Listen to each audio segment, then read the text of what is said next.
मेरे साथ कंधे से कंधा मिलाकर चलने वाले मेरे अब्दुल्ला भाई, अब्दुल्ला कुरैशी जी और बुढ़ाना विधानसभा के मीडिया प्रभारी साजब भाई जी, हमारे 20 जो संचालक कर रहे थे, बुढ़ाना की जान संजीव जोला जी, और आपके बीच में जो कार्य कर रहे हैं सिकंदर भाई, इनका मैं तहे दिल से धन्यवाद देता हूँ। और धन्यवाद देता हूँ आपका जो इटावा की इस मंदिर पर आपने इतनी गर्मी में इतना समय दिया हमारे लिए, हमें सुनने के लिए आजाद समाज पार्टी और भीम आर्मी को तहे दिल से धन्यवाद देता हूँ।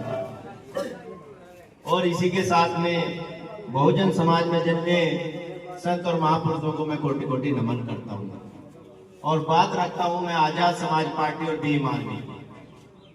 इतना तो मुझे भरोसा है अपने समाज पर, बहुजन समाज पर, कि जिसका तुम हाथ पकड़ लेते हो उसका छोड़ते नहीं। बड़ी मुश्किल से आज छोड़ते हो, वरना इतनी जल्दी से छोड़ते नहीं। तो इस चीज का तो मुझे भरोसा है कि आपने अगर जुबान दे दी तो दे दी।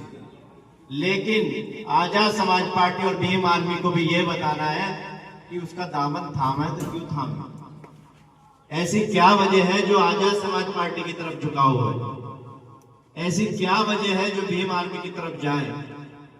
तो मैं आपको हरियाणा की तरफ लेके चलूंगा, जहां हमारे बीच हमारी बहन मनीषा जो 11 तारीख को अपहरण हुआ था उसका, और 13 तारीख को वो हत्या उसकी हुई थी, एक खेत में पड़ी थी।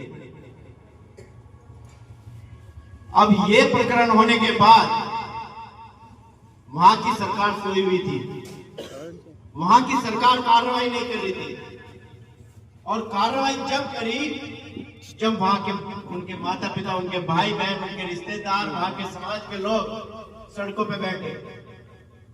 अब बात यही आती है कि सरकार अगर कार्रवाई करेगी तो उनकी करेगी जो पूंजीपति है। हम लोगों को तो ऐसे ही समझ लिया, संविधान तो हमारे लिए भी होगा, तो इतनी देरी क्यों लगा दी उन्होंने। अब वो हमें सरकार कहती है कि कार्रवाई तो मैं करूंगी नहीं, मजबूरन हमें अपनी मजदूरी छोड़नी पड़ती है। हम लोग सारे गरीब हैं, मजदूरी करते हैं, छोटे छोटे कारोबार करते हैं, प्राइवेट नौकरी या सरकारी होगी तो छोटे लेवल की नौकरी होगी।